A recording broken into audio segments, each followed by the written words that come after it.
Mateus, capítulo 18, verso 21 ao 35, diz o seguinte: Então Pedro, aproximando-se dele, perguntou-lhe: Senhor, até quantas vezes deverei perdoar meu irmão que pecar contra mim? Até 7 vezes?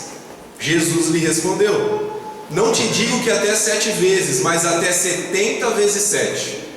Por isso o reino do céu é comparado a um rei que quis acertar contas com seus servos. E quando começou, foi apresentado um deles que lhe devia 10.000 talentos. Mas não tendo com que pagar, seu senhor ordenou que ele, sua mulher, seus filhos e todos seus bens fossem vendidos para que a dívida fosse paga. Então aquele servo, prostrando-se diante dele, rogava-lhe: Senhor, tem paciência comigo, que te pagarei tudo. Comovido, o senhor daquele servo soltou-o e perdoou-lhe a dívida.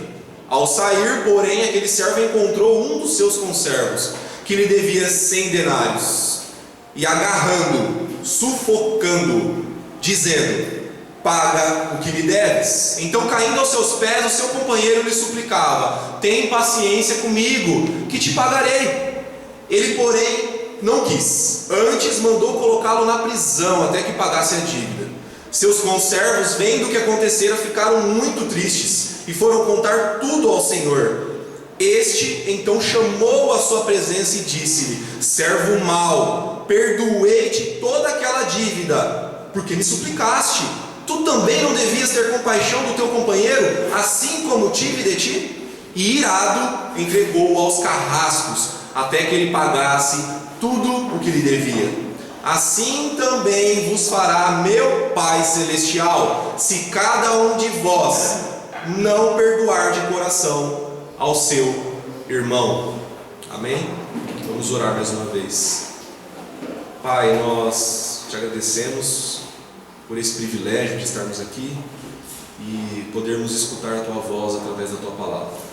Eu peço que o Senhor me use, que eu seja apenas um instrumento nas tuas mãos e que a tua palavra venha de encontro com os corações de todos que estão aqui nessa manhã. Amém. E é em nome de Jesus Cristo que eu te peço, Pai. Amém. A palavra perdão na Bíblia, ela significa abrir mão, significa deixar ir embora. Então, quando alguém perdoa, é como se essa pessoa ela abrisse mão do pagamento da dívida. O perdão, ele deveria ser uma marca em todo cristão. Mas por quê? E por que eu devo perdoar? E se eu vou perdoar, como que eu faço isso? Como que eu devo perdoar? E o que nós vamos ver nessa manhã através da palavra de Deus é que um coração que não perdoa é um coração que não experimentou o perdão em Cristo. Eu vou repetir: um coração que não perdoa é um coração que não experimentou o perdão em Cristo. Nesse texto aqui, Jesus vai tratar principalmente sobre o perdão entre irmãos. E anteriormente, para ser mais preciso, no capítulo 6, ele já havia ensinado seus discípulos sobre esse assunto. Ele já tinha ensinado essa lição. E ao que tudo indica, Pedro, o apóstolo Pedro, ele se lembrava desse ensino.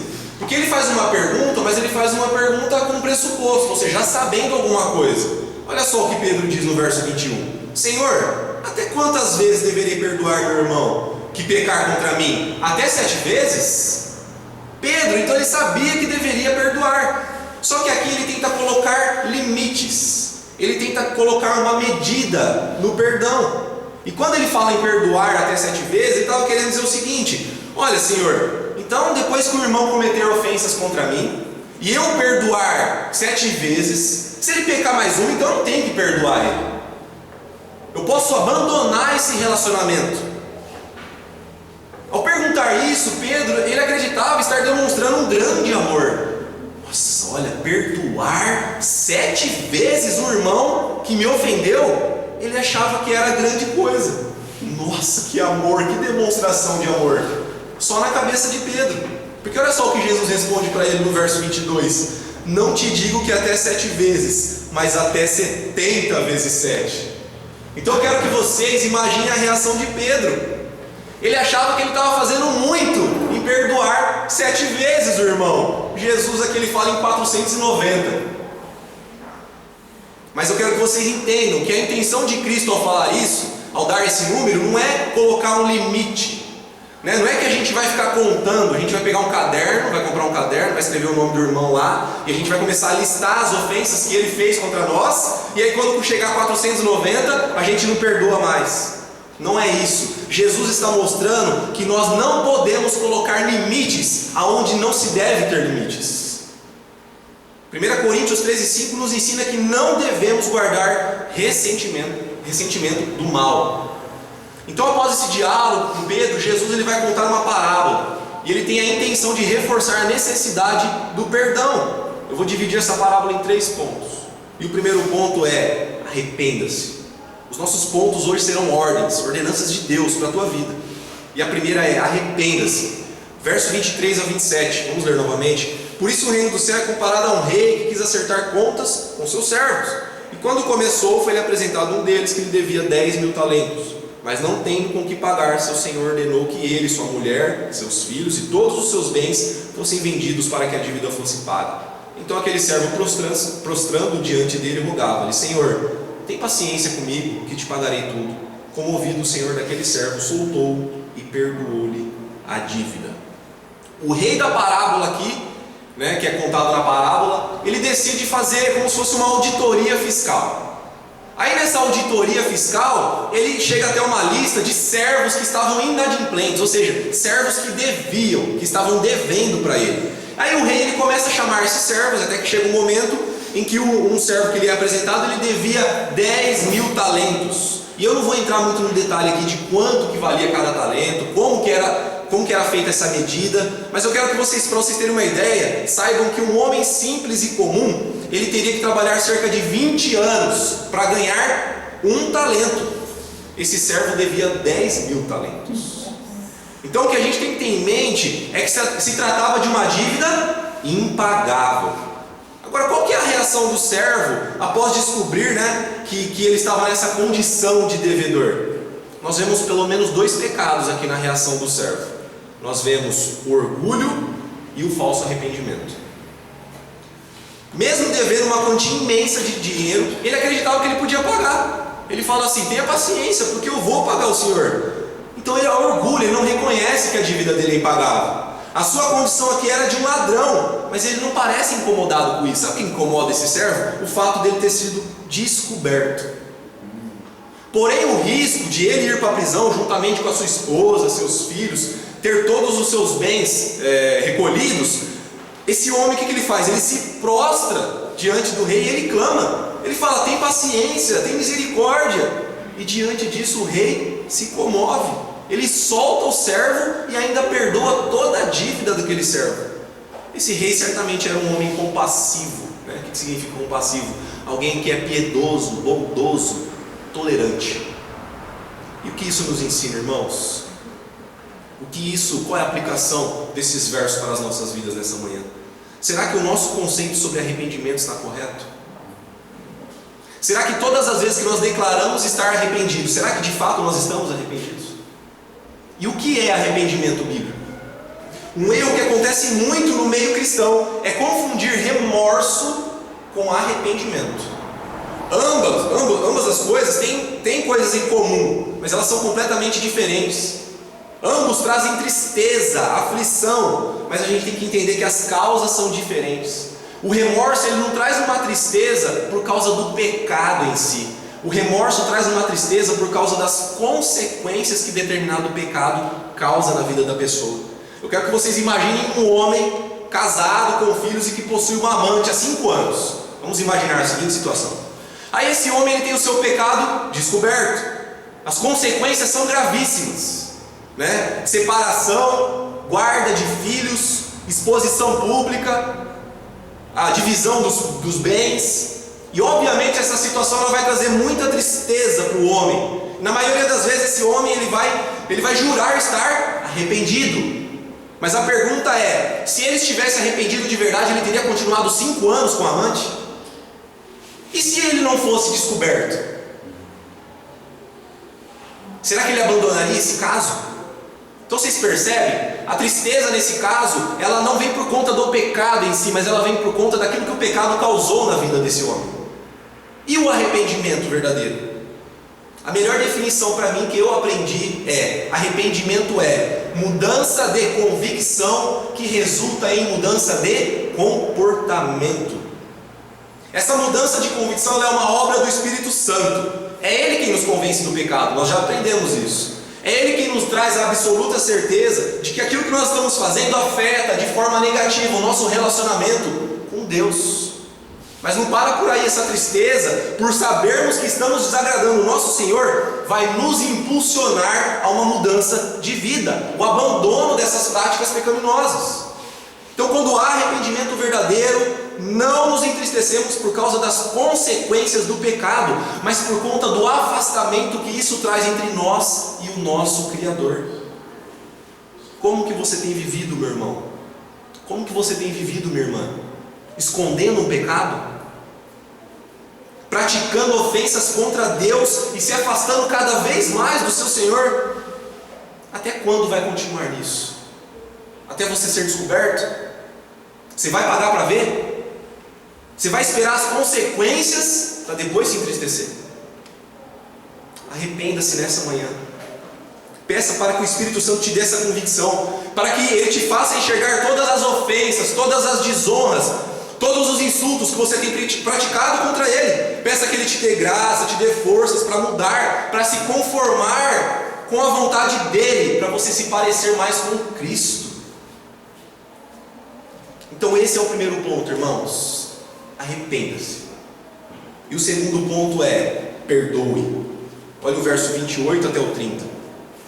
Ao sair, porém, aquele servo encontrou um dos seus conservos, que lhe devia 100 denários, e agarrando-o, sufocando-o, dizendo: paga o que me deves. Então, caindo aos seus pés, o seu companheiro lhe suplicava: tem paciência comigo que te pagarei.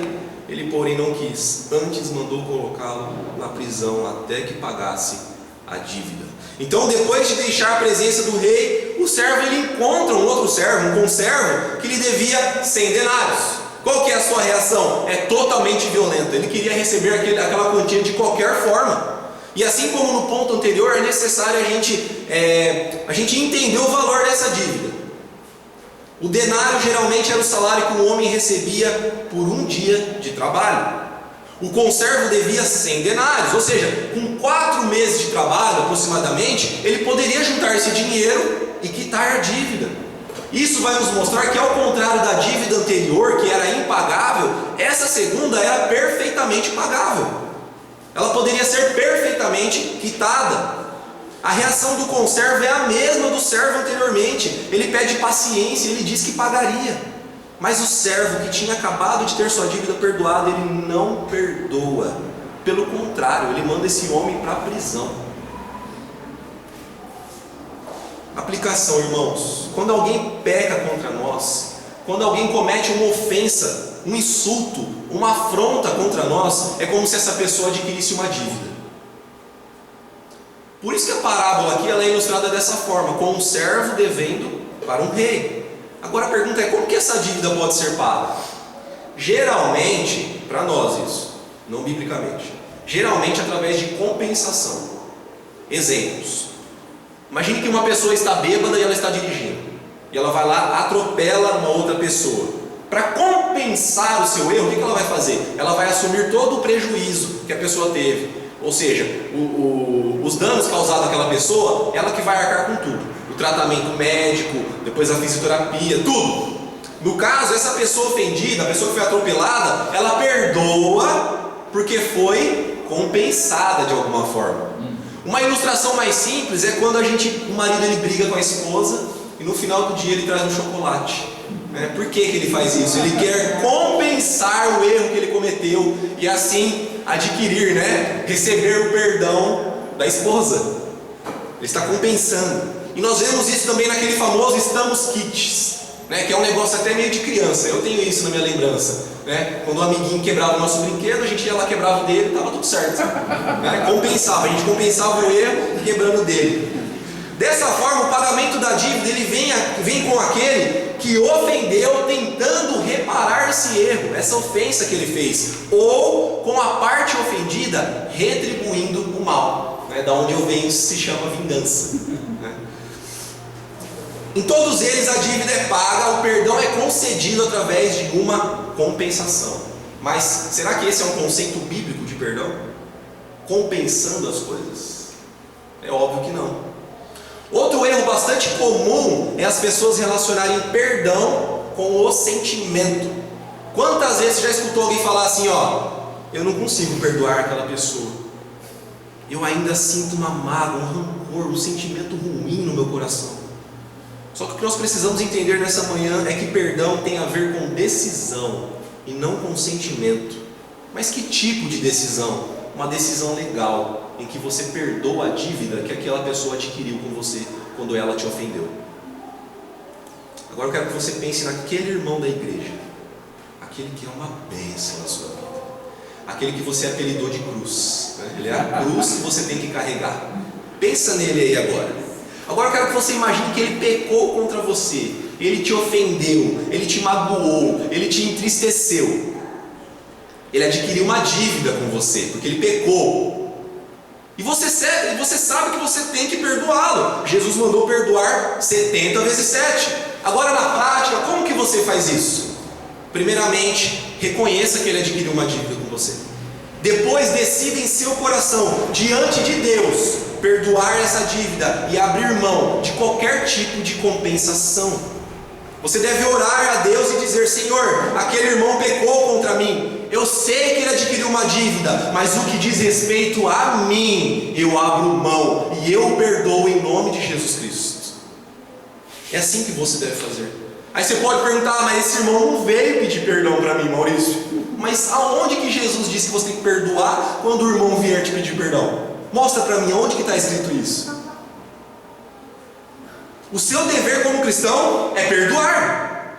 E se você perdoou, não existe mais dívida nenhuma. Então como que você vai tratar esse irmão que você perdoou em nome de Jesus Cristo? Como se ele nunca tivesse feito nada para você. A dívida foi cancelada. Agora, se ele se arrependeu, quais as consequências que o pecado dele vai trazer, como vai ficar o relacionamento desse irmão com Deus, aí já é outro assunto. Se ele vier te pedir perdão, você declara o perdão para ele. Mas o essencial é você fazer isso diante de Deus. E eu quero frisar algo aqui importante, essa questão das consequências do pecado. Talvez o seu irmão, ao pecar contra você, além de te ofender, talvez ele tenha violado alguma lei do nosso país. Por isso, ao perdoar a dívida, você está se referindo ao que diz respeito a você. Mas pode ser que haja outras consequências desse pecado, né? Vamos pensar no primeiro exemplo que eu dei do homem, da pessoa que estava dirigindo bêbado e atropelou uma pessoa. Esse alguém pode ser perdoado pela vítima. Porém, esse pecado dele vai trazer consequências. Ele vai ter que pagar uma multa. Ele vai ter até que responder criminalmente para a justiça por ter dirigido alcoolizado. O servo da parábola é um exemplo a não ser seguido. Mateus 6, capítulo 6, verso 14 e 15 diz o seguinte: porque se perdoardes aos homens as suas ofensas, também vosso Pai Celestial vos perdoará. Se porém não perdoardes aos homens, tampouco vosso Pai perdoará vossas ofensas. E você pode se perguntar: então Deus está condicionando o perdão? Isso é um absurdo. E eu falo para os irmãos com toda segurança: Deus está condicionando o perdão. Só que a gente tem que entender aqui, não é que o perdão que você dá, ele vai garantir o seu perdão diante de Deus, não é isso. Mas é o fato de você perdoar, é uma evidência que você é realmente filho de Deus e que você receberá o perdão dele. O verso 35 ele nos mostra isso, ele confirma isso. Olha só: assim também vos fará meu Pai Celestial, se cada um de vós não perdoar de coração ao seu irmão. Jesus está falando de condenação eterna aqui.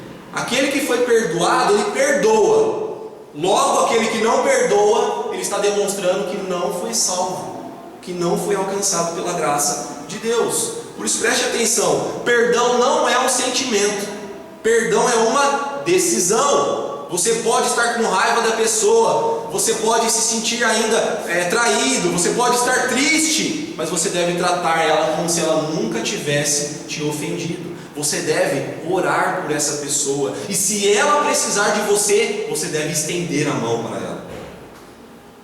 Você tem perdoado as pessoas?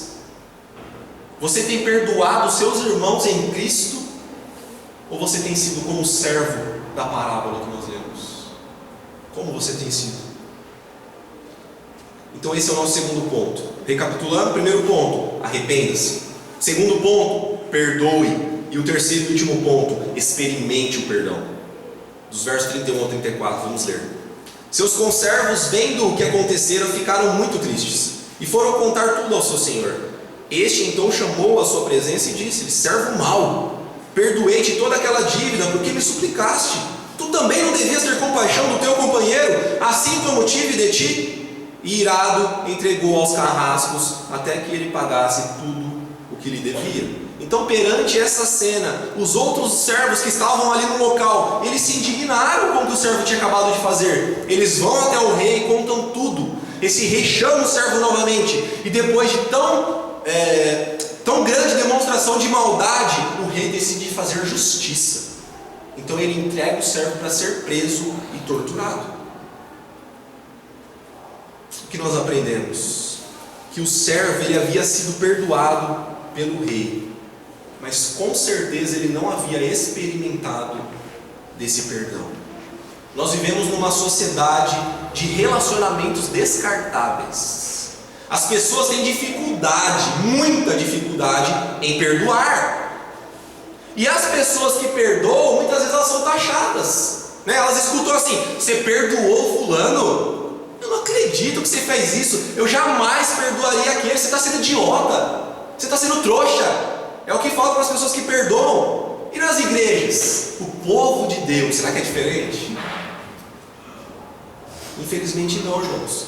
Basta um desentendimento com o irmão, a pessoa sai da igreja, não volta mais. Aí depois, quando ela encontra esse irmão na rua, nem olha na cara, finge que não conhece. Mas por que essa dificuldade, existe essa dificuldade de perdoar? Será que até no meio cristão, no nosso meio aqui, existem pessoas que não experimentaram o perdão e por isso elas não conseguem perdoar? Pessoas desse tipo muitas vezes receberam o perdão, mas não experimentaram em seu coração. E eu pergunto para os irmãos: como que você vai compartilhar algo que você não conhece, algo que você não provou no seu íntimo?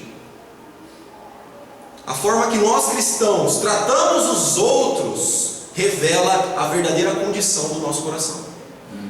Se nós temos um coração humilde e arrependido, nós perdoamos.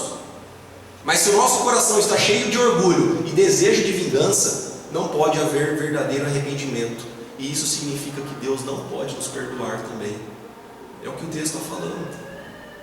Em outras palavras, não basta nós recebermos o perdão de Deus ou de outras pessoas. Nós devemos experimentar esse perdão em nossos corações. Dessa forma, nós nos tornaremos humildes, mansos e tolerantes com o nosso próximo. Você já foi perdoado? Você recebeu esse perdão ou você experimentou esse perdão? Analise seu coração nesse momento. Como que você tem tratado as outras pessoas, seus irmãos em Cristo? Isso revela o seu coração. Talvez mesmo escutando tudo isso, você pode estar se perguntando assim: por qual motivo eu deveria perdoar 70 vezes 7 um irmão que me ofende, um irmão que peca contra mim?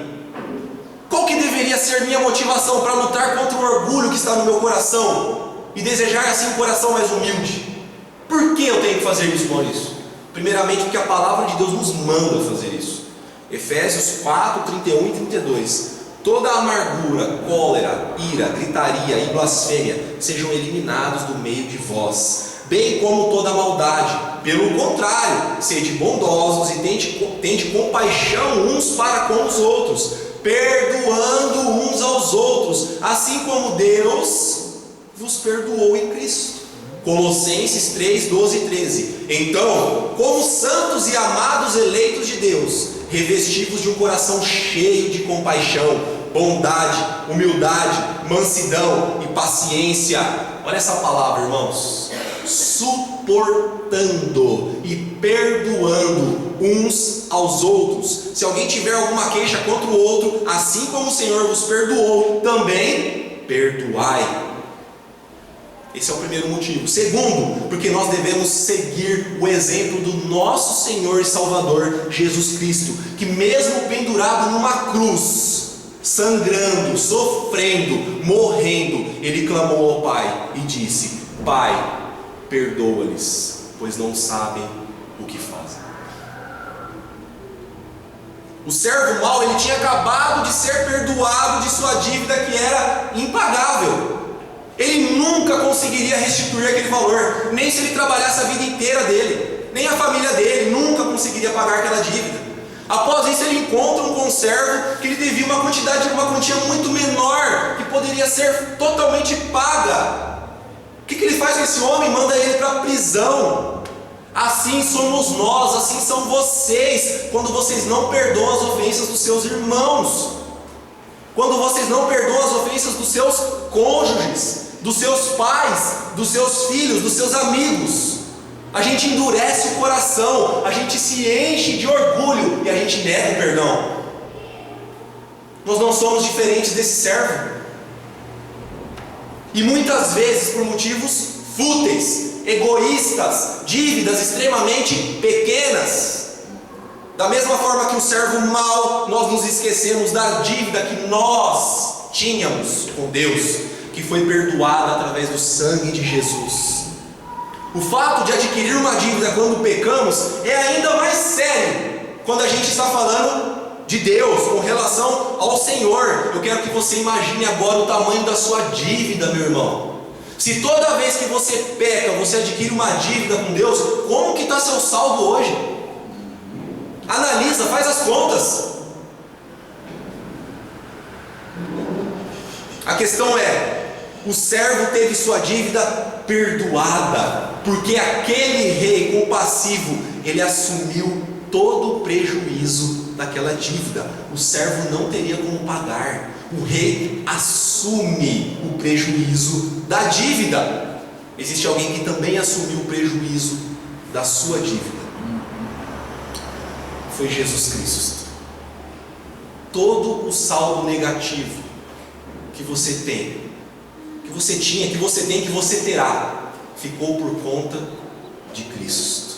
E é por isso, irmãos, que na cruz, antes de morrer, ele diz: está consumado.